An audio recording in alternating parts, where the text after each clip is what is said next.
1번.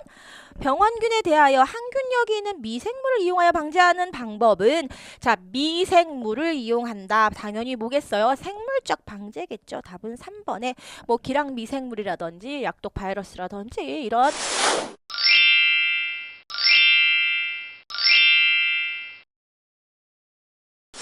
생물들을 이용한다라고 해서 생물적 방제, 굉장히 친환경적인 그러한 방제가 되죠.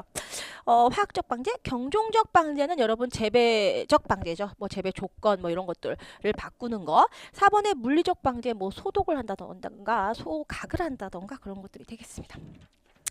자, 8번 보도록 하겠습니다.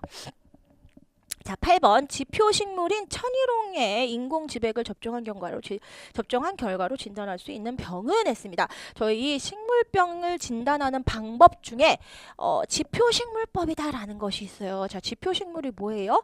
어떤 병에 굉장히 감수성을 가지고 있어서 병증이 뚜렷하게 나타나는 그 식물을 저희가 지표식물이다라고 해요.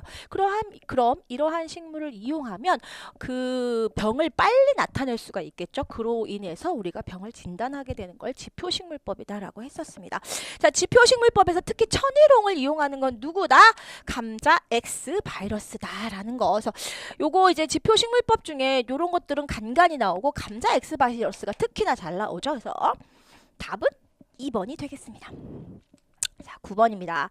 병증이 나타난 곳에서 병자각을 볼 수 있는 병은 했습니다. 자, 병자각에서의 이 병자는 여러분 무슨 각 요런 것들은 그러한 포자를 생성하는 기관을 저희가 각이라고 하는데 특히 이제 각은 주머니 형상일 때 각이라고 불러요. 그래서 우리가 잔앙각 뭐 이런 것들도 제가 수업 시간에 말씀드린 적이 있죠. 그래서 병자각이다라고 하는 거 그러면 병포자를 형성하는 기관인데 주머니 모양이라 병자각이라고 해요. 근데 이러한 병포자는 다른 말로 뭐다 여러분?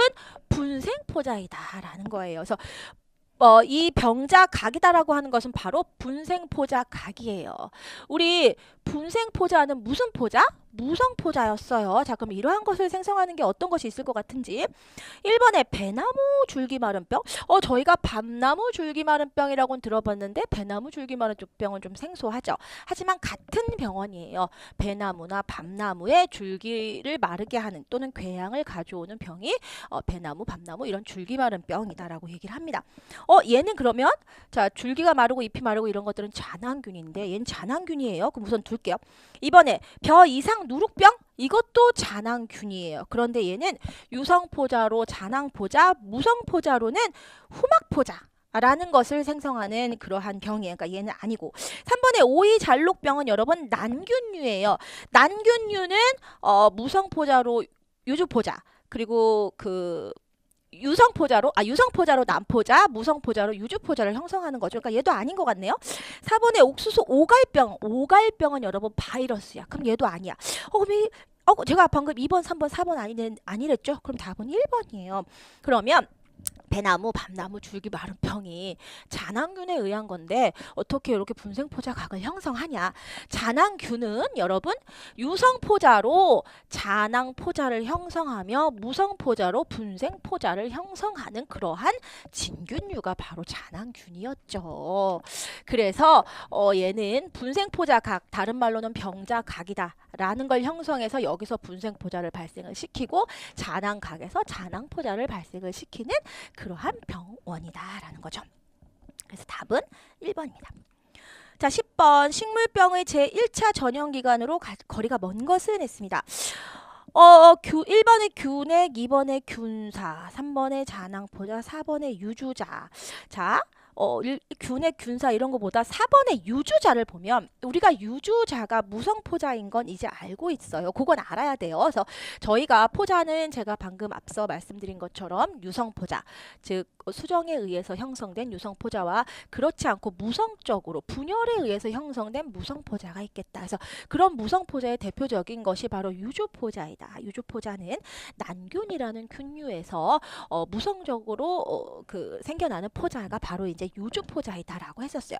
그럼 이런 무성포자는 제2차 전염원이 되는 거고요. 유성포자가 바로 1차 전염원이 되는 거예요. 그래서 1차 전염원이 돼서 얘네가 하게 되고 그로 인해 또 2차 전염이 일어나서 또 번식을 하게 되는 그러한 형상이 바로 이 포자인데 포자들은 생식수단이에요. 그런데 여기 1번에 보시면 1차 전염 기관으로 거리가 먼 거를 했는데 1번에 균핵, 2번에 균사. 우리가 균핵이나 균사는 이 균들의 영양기관으로 알고 있어요. 근데 포자에서는 유성포자가 1차 전염원이지만 그렇다고 1차 전염원이 이 포자에만 있는 건 아닌 거예요. 균핵이나 균사는 영양기관이긴 하지만 다른 식물의 이 병이 식물의 영양기관을 흡수하면서 어떻게 된다라는 거예요? 전염이 될 수 있다는 의미로 지금은 여기서 받아들이는 거예요. 그래서 1차 전염 기관으로 거리가 먼 것은 했을 때 답은 어쨌든 4번의 유주자고 균핵이나 균사는 그렇게 해서 1차 전염 기관으로 들어갈 수 있다라는 거예요. 그래서 이렇게 균류는 포자나 균사, 균핵의 형태로 다른 수단에 의해 전반된다라고 교재에 있기는 했었죠. 포자나 균핵 같은 경우, 균사나 균핵 같은 경우는 영양기이긴 하지만 영양을 취하면서 탈취하면서 그러면서 병을 옮겨간다라고 생각을 하시면 될 것 같아요. 그리고 요 전반적인 내용 한번 살펴보시면 되시겠습니다. 답은 4번이고요.